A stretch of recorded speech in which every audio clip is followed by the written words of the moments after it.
Hello and welcome back to the lecture number 4 on operating system. Today we are going to cover process creation and interprocess communication. Let's begin the first topic. तो आज हम लोग पढ़ेंगे बहुत ही interesting सा topic called as process creation. Last video में हमने जाना था कि what is mean by process. Process होता है प्रोग्राम इन एग्जीक्यूशन। जब हम किसी प्रोग्राम को एग्जीक्यूशन के लिए लाते हैं तो हम उसे कहते हैं प्रोसेस। तो आज हम लोग देखेंगे कि प्रोसेस को हम लोग क्रिएट कैसे करते हैं। तो देखिए, आपके ऑपरेटिंग सिस्टम के अंदर जो भी प्रोसेस न्यूली इंट्रोड्यूस होता है उसे हम लोग कहते हैं चाइल्ड प्रोसेस। क्योंकि वहां पे एक प्रोसेस ऑलरेडी होता है जो एग्जीक्यूट होता है, उसे हम कहते हैं पेरेंट प्रोसेस। फॉर एग्जांपल, आपका ऑपरेटिंग सिस्टम है जो आपको एक एनवायरनमेंट प्रोवाइड करता है to execute your application. For example, आप उसके अंदर वेब ब्राउजर रन कर सकते हो, आपका म्यूजिक प्लेयर रन कर सकते हो, आपका वर्ड डॉक्यूमेंट टाइप कर सकते हो।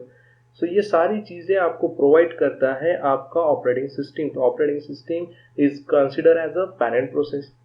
तो वहां पे जितने भी एप्लीकेशन रन हो जाएंगे वो सारे के सारे कंसिडर किए जाएंगे as a child process. So every process जो न्यूली क्रिएट होता है उसे हम कहते हैं child process, which create on the basis of his parent process.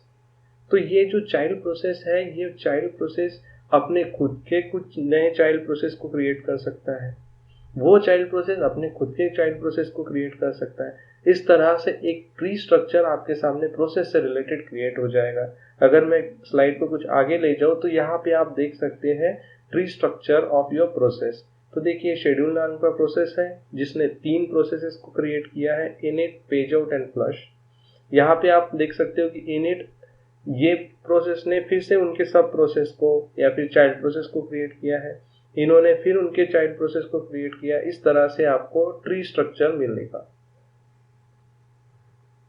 Generally in processes को क्रिएट करने के बाद में ऑपरेटिंग सिस्टम आइडेंटिफाई करता है by using N identification number और a process identifier, PID.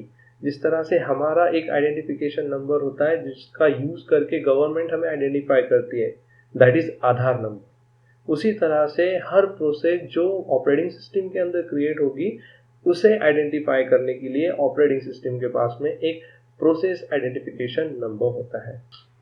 Next, अभी हम लोग बात करने वाले हैं रिसोर्स शेयरिंग के बारे में। तो क्या होता है रिसोर्स शेयरिंग? तो सबसे पहले हमें पता करना है कि what is mean bye resource first. तो कंप्यूटर के अंदर रिसोर्स क्या हो गए? हमारा सीपीयू एज अ रिसोर्स करके काम करेगा, मेमोरी एज अ रिसोर्स करके काम करेगा, आपका बफर रिसोर्स करके काम करेगा, आपका कैचे मेमोरी रिसोर्स करके काम करेगा, इवन आपका कीबोर्ड, आपका माउस, आपका स्पीकर, आपका प्रिंटर, आपका scanner, all these things are consider as a resource. तो अभी हम लोग देखते हैं कि ये रिसोर्सेस पेरेंट प्रोसेस और चिल्ड्रन प्रोसेस के बीच में किस तरह से शेयर किए जाते हैं। तो 3 तरीके होते हैं। फर्स्ट, इसमें पेरेंट के सारे रिसोर्स चिल्ड्रन के साथ में शेयर करते हैं। तो इसे अगर हम लोग रियल लाइफ के साथ में जोड़ के देखें तो सपोज कीजिए कि पापा के पास में जितने भी रिसोर्सेस है, फॉर एग्जांपल घर हो गया, कार हो गई, वॉच हो गई, कपड़े हो गए, वो सारी चीज़ें चिल्ड्रन को एज इट इज मिल रही है। तो ये हो गया हमारा फर्स्ट टाइप, जहाँ पे parents and children share all resources. Second type में क्या होता है कि पेरेंट के कुछ सबसेट रिसोर्सेस, मतलब आप सिर्फ घर यूज कर सकते हो, गाड़ी यूज कर सकते हो, बाकी आपको पापा की वॉच नहीं मिलने वाली। तो या ये सिचुएशन जब आती है तो आपको सेकेंड टाइप का रिसोर्स शेयरिंग मिलेगा, जहाँ पे चिल्ड्रन को कुछ पर्टिकुलर रिसोर्सेस ही मिलेंगे पेरेंट से। और थर्ड होता है जहाँ पे पेरेंट के कोई भी रिसोर्सेस चाइल्ड को असाइन नहीं होते हैं। ये है 3 टाइप के रिसोर्स शेयरिंग। अभी हम लोग बात करेंगे एग्जीक्यूशन के बारे में। एग्जीक्यूशन की अगर हम बात करें तो पेरेंट और चिल्ड्रन दोनों कॉन्करेंटली एग्जीक्यूट हो सकते हैं। इसको अगर समझना है तो ऐसा समझो कि पापा और बच्चा दोनों के दोनों कमाई करने वाले हैं और इसी वजह से दोनों के दोनों कमाई करके अपना अपना घर सही ढंग से चला रहे, कॉन्करेंटली रन हो रहे हैं। दूसरी अगर हम बात करें तो parent have to wait until the child terminate. ये सिचुएशन को अगर समझना है तो ऐसा समझिए कि पापा कुछ नहीं कमा रहे हैं, पापा बूढ़े हो चुके हैं, रिटायर्ड हो चुके हैं और वो पूरी तरह से डिपेंड है ऑन हिज चिल्ड्रन। तो जब तक चिल्ड्रन कमाएगा नहीं, चिल्ड्रन उसको देगा नहीं, तब तक पापा कुछ नहीं कर सकते। तो ये सिचुएशन में पापा हैज टू वेट जब तक चिल्ड्रन कंप्लीट नहीं करेगा उसकी टास्क, है ना। तो ये हो गया एग्जीक्यूशन ऑफ प्रोसेसेस। तो चिल्ड्रन जब तक एग्जीक्यूट नहीं कर रहा है तब तक पेरेंट वेट करेगा। इसको समझना है तो एक और एग्जांपल मैं देना चाहता हूँ, जहां पे आपका एक मेन प्रोग्राम है और आपका सब प्रोग्राम है। मेन प्रोग्राम जब सब प्रोग्राम को कॉल करता है तो सब प्रोग्राम जब तक एग्जीक्यूशन कंप्लीट नहीं करेगा तब तक मेन प्रोग्राम उसका टास्क कंप्लीट नहीं कर सकता है। तो जब सब प्रोग्राम उसका एग्जीक्यूशन कंप्लीट करेगा तो कंट्रोल रिटर्न आएगा टू दी मेन प्रोग्राम और फिर मेन प्रोग्राम एग्जीक्यूट होगा। उसी तरह से parent has to wait until the children terminate. Next अभी हम लोग बात करेंगे एड्रेस स्पेस के बारे में। यहाँ पे भी आपको दो मेथड्स मिलेंगी to assign the address space. देखिए, चाइल्ड डुप्लीकेट ऑफ पेरेंट्स, इसका मीनिंग ये होता है कि पेरेंट प्रोसेस के पास में जो प्रोग्राम एग्जीक्यूशन के लिए है ना, वो सेम प्रोग्राम चिल्ड्रन के पास में भी एग्जीक्यूशन के लिए होगा। तो हमें क्या है, हमें नए प्रोग्राम को तो लोड करने की जरूरत नहीं है। तो पेरेंट के पास में जो प्रोग्राम है वही प्रोग्राम का हम यूज कर लेंगे। इसका मतलब हमें फिर से न्यू एड्रेस स्पेस देने की जरूरत नहीं है, न्यू प्रोग्राम को लोड करने की जरूरत नहीं है। व्हाइल इन सेकंड कंडीशन, हमारा जो चाइल्ड प्रोग्राम है ये डिफरेंट होगा फ्रॉम द पेरेंट प्रोग्राम। तो ऐसे सिचुएशन में हमें चिल्ड्रन प्रोग्राम को न्यूली लोड करना पड़ेगा, तो हमें न्यूली एड्रेस स्पेस उसे असाइन करने का जरूरत होगी। So this is the two way, by using this you can assign address space to the new process. अभी हम लोग बात कर लेते हैं यूनिक्स के बारे में। तो अगर हमारे पास में यूनिक्स ऑपरेटिंग सिस्टम है और वहां पे अगर आप कोई न्यू प्रोसेस को क्रिएट कर रहे हो तो डेफिनेटली यूनिक्स ऑपरेटिंग सिस्टम एक सिस्टम कॉल देगा और वो सिस्टम कॉल होगा fork. So every time Unix operating system के अंदर प्रोसेस क्रिएट हो रही है, इसका मतलब बैकग्राउंड में जो प्रोग्राम रन हो रहा है उसे हम कहेंगे fork system call. After completion of the fork system call, program को एग्जीक्यूट करने के लिए यूनिक्स ऑपरेटिंग सिस्टम दूसरा सिस्टम कॉल देता है, उसे कहते हैं EXEC system call, that is execute system call.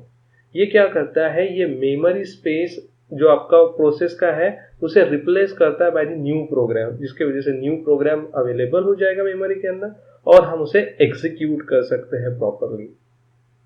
So in that two method और इन दैट टू वे आप अपने प्रोग्राम को या फिर अपने प्रोसेस को एग्जीक्यूट करवा सकते हो। Now next is this process creation diagrammatical representation.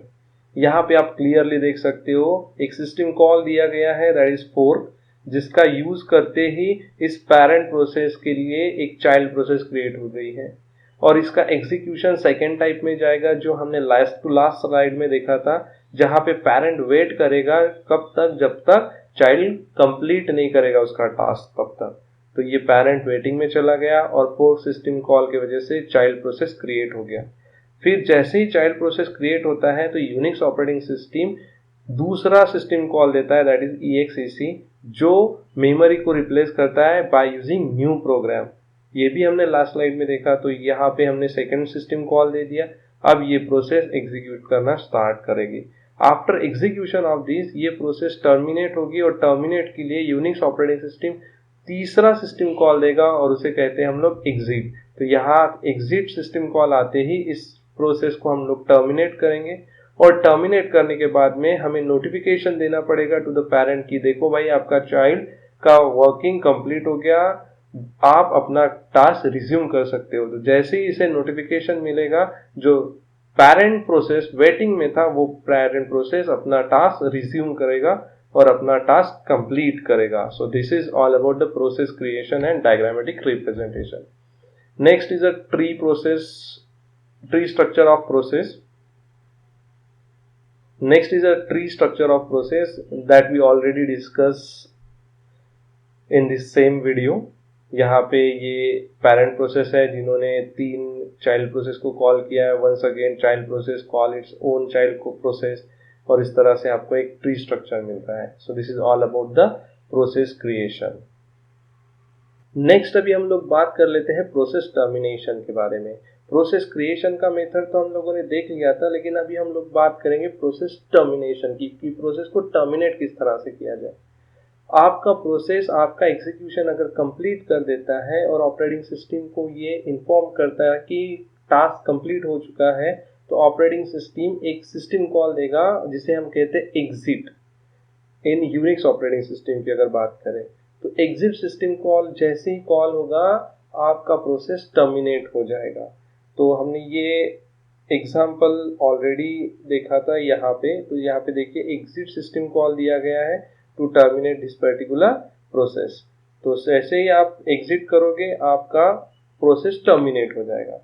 जैसे टर्मिनेट हो जाएगा तो आपका जो आउटपुट डेटा है चिल्ड्रन का, वो पेरेंट को पास ऑन किया जाएगा जो वेटिंग में है ऑलरेडी, और आपके प्रोसेसेस को जितने भी रिसोर्सेज असाइन थे वो सारे के सारे डी अलोकेटेड हो जाएंगे, मतलब आप उसे रिलीज कर दोगे।